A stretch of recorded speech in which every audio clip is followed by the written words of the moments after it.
etsəm belə, bu sevgini keçsəm belə, hər kəlməni desəm belə, sənin kimi olmaz belə.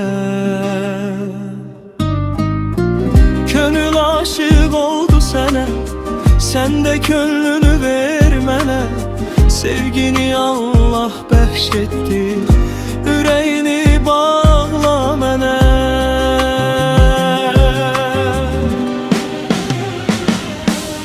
Dolan dünyanı, dolan həyatı, gəz hər yeri, axtar bəxti.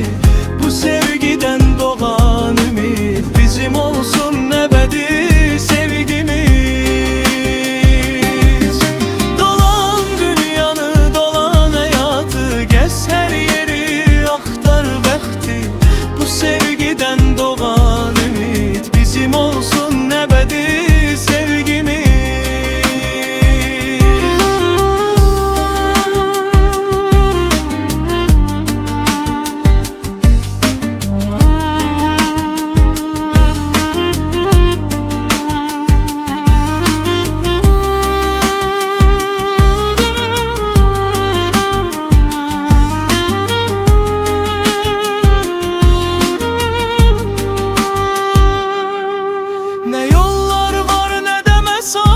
Sevgimizdir en büyük hazine.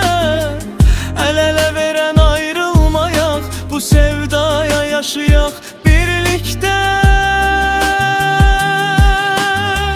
Könül aşık oldu sana, sen de gel sarıl mənə.